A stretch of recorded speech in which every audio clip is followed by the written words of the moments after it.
प्यारे बच्चों, द्वितीय पाठ देखते हैं। सवर्णो नकुलः।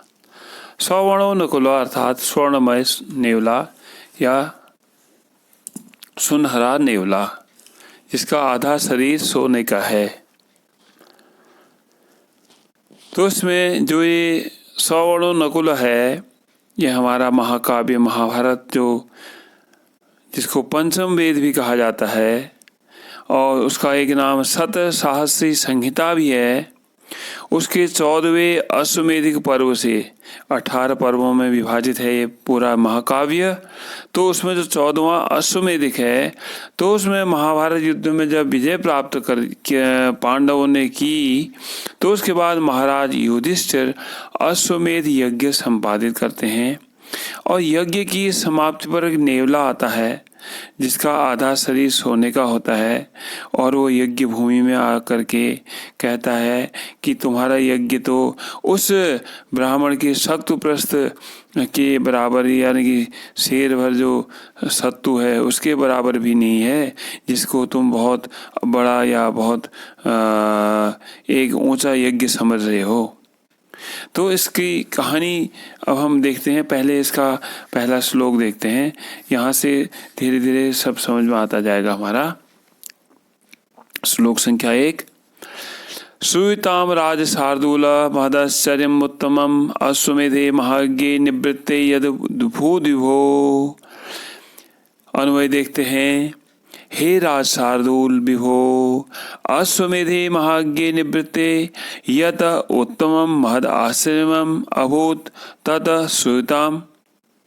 तो कहते हैं कि अब अश्वमेध यज्ञ में जो भी हुआ, जो हे नृपश्रेष्ठ, राज शार्दूल का मतलब है नृपश्रेष्ठ। हे नृपश्रेष्ठ या हे स्वामी, अश्वमेध यज्ञ के संपन्न हो जाने पर मुझे एक महान आश्चर्य हुआ। महद आश्चर्यमोत्तमम, मुझे एक महान आश्चर्य हुआ। तो क्या आश्चर्य हुआ, उसे श्रूयताम अर्थात उसको सुनिए। इसका अन्वय देख लेते हैं। हे राज शार्दूल विभो, अश्वमेधे महाज्ञे निवृत्ते यत उत्तमम महद आश्चर्यम अभूत श्रूयताम। अर्थात अश्वमेध यज्ञ के संपन्न हो जाने पर मुझको जो महान आश्चर्य हुआ, आप उसको सुनिए। ये कहने का मतलब है। अब देखते हैं, इसके बाद हम अगला श्लोक देखते हैं। श्लोक संख्या 2 देखते हैं।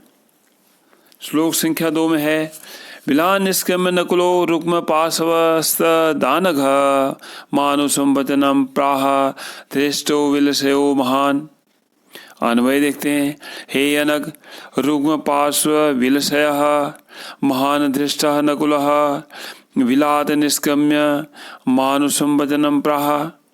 तो नेवले के रूप में जो मानुषम वचनम माने मनुष्य के वचन में बोला, तो बिल से निकल करके कवि कहता है यहाँ पर कि हे पवित्र आत्माओं, हे राजाओं, यज्ञ के उपरांत जो है बिलान निष्क्रम्य माने बिल से निकल करके, और निष्क्रम्य माने निकल करके, रुक्म पार्श्व अर्थात जिसका आधा भाग सोने का है।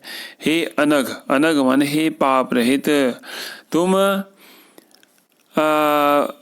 आधा शरीर सोने वाला और बिल में रहने वाला, और सत्यवक्ता जो एक नेवला था, वह बिल से निकल करके मानुषम वचनम प्राह, मनुष्य के वचन में प्राह माने बोला।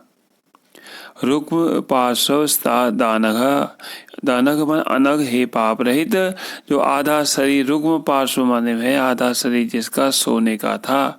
बिलान निष्क्रम्य नकुला, बिल से निकला हुआ नकुल नेवला बोला, मनुष्य के वचन में बोला। अब अगला देखते हैं। अब देखते हैं श्लोक संख्या 3। श्लोक संख्या 3 में देखते हैं, सक्तु प्रस्थेन वो नायम यज्ञस्तुल्यो नराधिपाः उच्च वृत्तिर्व दान्यस्य कुरुक्षेत्र निवासिना। तो वो कहते हैं कि आधे, पहले इसका अन्वय देख लेते हैं। भो नराधिपा वह अयम यज्ञ कुरुक्षेत्र निवासिना उच्च वृत्ति वदान्यस्य सक्तु प्रस्थेन तुल्य न। तो वो कहता है कि अपने बारे में बताता है। कहता है क्या, हे राजाओं, तुम्हारा जो यज्ञ है यह कुरुक्षेत्र में एक जो ब्राह्मण रहता था, उच्च वृत्ति करता था। उच्च वृत्ति माने खेत में गिरे हुए जो बालियां होती हैं उनको बीन करके ला करके और उसी को खा करके उसका जीवन यापन होता था। तो ऐसा एक कुरुक्षेत्र निवासी ब्राह्मण था। कुरुक्षेत्र निवासी नाम का मतलब है कुरुक्षेत्र में रहने वाला एक ऐसा ब्राह्मण जो था, तो वो जीवन निर्वाह करता था इस प्रकार से। तो एक शेर भी भर जो है सक्तु प्रस्थेन माने शेर भर सत्तू के समान, उसके शेर भर सत्तू के समान भी तुम्हारा यह यज्ञ नहीं है जिसको तुम बहुत बड़ा यज्ञ समझ रहे हो। ये कहने का अभिप्राय है, मतलब है। अब इसके बाद हम देखते हैं चौथा श्लोक, देख लेते हैं फिर। चौथा श्लोक है धर्म क्षेत्रे कुरुक्षेत्रे धर्मज्ञेर बहुर्भि वृत्ते उच्च वृत्तिर द्विजः कश्चित् कापोतिर भवत पुरा। अब धर्मज्ञ का मतलब है धर्म का ज्ञान रखने वाला, ज्ञ का मतलब है जानना। द्विजः, द्विज का मतलब होता है ब्राह्मण। कापोतिह का मतलब कबूतर की तरह रहने वाला, कबूतर की तरह जीवन यापन करने वाला। पुरा माने होता है बहुत पहले, भवत पुरा माने भवत माने हुआ, पहले हुआ। अर्थात कहने का मतलब है पुरा धर्म क्षेत्रे कुरुक्षेत्रे बहुभी धर्मज्ञ वृत्ते उच्च वृत्ति द्विजा कश्चित् कापोति अभवत।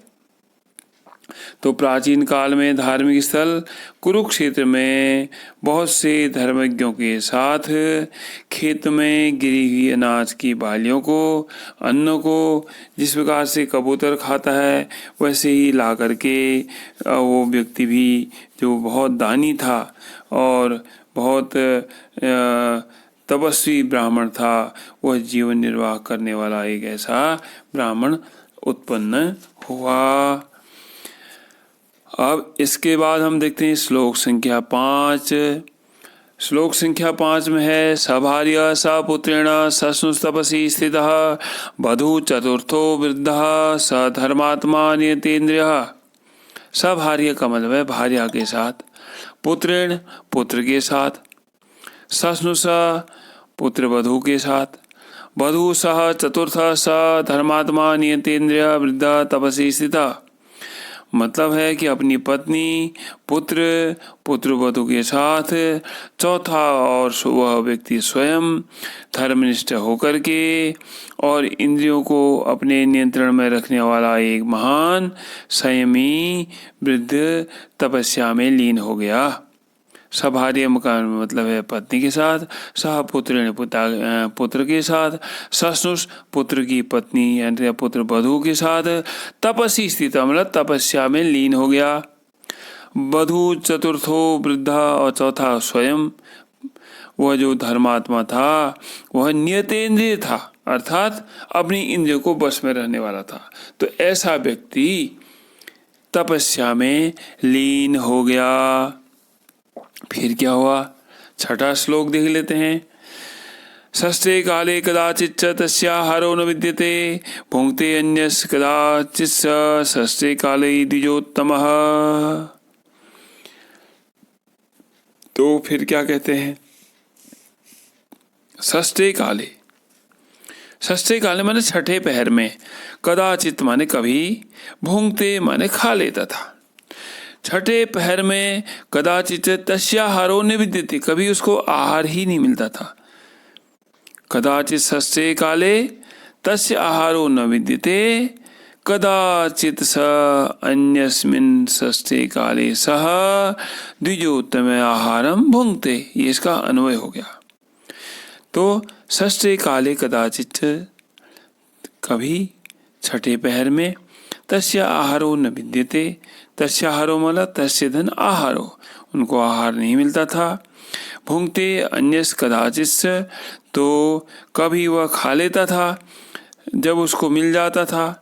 तो षष्ठे काले द्विजोत्तम, वह श्रेष्ठ ब्राह्मण कभी भूखा रह जाता था और कभी खा लेता था। ये कहने का मतलब है। अब हमारा छठा श्लोक हो गया। छठे श्लोक के बाद हम आएंगे श्लोक संख्या 7 पर।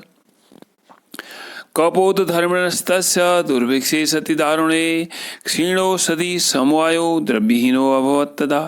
अब एक कहानी बता रहा है कि भयंकर दुर्भिक्ष पड़ा, कभी अकाल पड़ा। पहले इसका अनुमय देखते हैं। तदा दारुणे दुर्भिक्षे सति कपोत धर्मणा तस्य औषधि समवायो द्रव्यहीना अभवत्। मतलब एक बार कुरुक्षेत्र में भयंकर अकाल पड़ गया। दारुणे माने होता है भयंकर, दुर्भिक्ष सती, अकाल पड़ गया।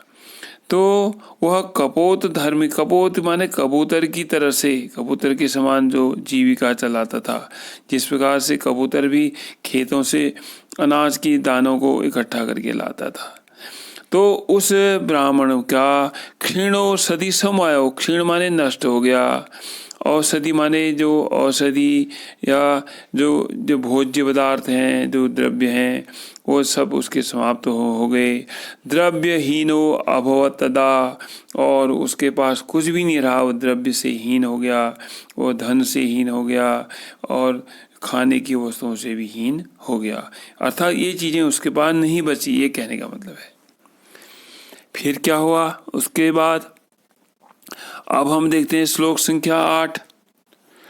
श्लोक संख्या 8 में अथ षष्ठे गते काले यव प्रस्थम उपार्जयत यव प्रस्थम चते सक्तून कुर्वन्न तपस्विनः। अन्वय देख लेते हैं पहले। अथ षष्ठे काले गते सह यव प्रस्थम उपार्जयत यव प्रस्थम चते तपस्विनः सक्तून अकुर्वन्। अर्थात भयंकर जब अकाल पड़ गया तो उसके बाद उसमें वह ब्राह्मण द्रव्यहीन हो गया। द्रव्यहीन हो गया तो वो शेर भर सत्तू को प्राप्त हुआ।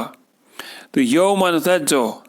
तो एक दिन जो है भोजन का समय समाप्त हो जाने पर अथ षष्ठे गते काले, छठे पहर पर यौ प्रस्थम उपार्जयत, तो उसको ब्राह्मण ने शेर भर जौ प्राप्त कर लिए। शेर भर जौ उस ब्राह्मण को, उस तपस्वी को मिल गए।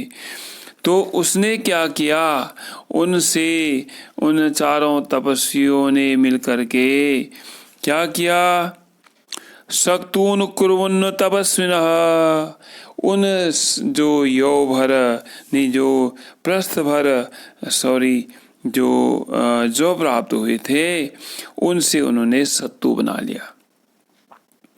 मतलब गते काले, एक समय पर, छठे पहर पर उनको उनने जौ प्राप्त कर लिए। यौ माने होता है जौ प्राप्त किए, और उस जौ से यौ प्रस्थम ते सते सक्तून कुर्वन्न तपस्विना, उससे उन्होंने सत्तू बनाया, सत्तू तैयार किया उन जौ से। अब उसके बाद दूसरा भाग इस पाठ का इसके बाद बनाया जाएगा। अब इसको आप बार बार सुनिए, कई बार सुनिए, कई बार सुनेंगे तो आपकी समझ में इसका अर्थ आ जाएगा। और इसके संबंध में और भी कुछ पूछना है आप पूछ सकते हैं मुझसे, कमेंट बॉक्स में लिख सकते हैं, और इसको सब्सक्राइब भी। प्यारे बच्चों, मेरे गुरुकुल यूट्यूब चैनल में आपका स्वागत है। इसमें आपको संस्कृत के अतिरिक्त अर्थशास्त्र, इकोनॉमिक्स, पॉलिटिकल साइंस अर्थात राजनीति विज्ञान, प्रतियोगिता परीक्षोपयोगी सामग्री व अन्य विविध वीडियो समय समय पर मिलते रहेंगे। आप एक बार चैनल को सब्सक्राइब कर दीजिए। इसके बाद स्वतः ही वीडियो के नोटिफिकेशन आपके पास आएंगे।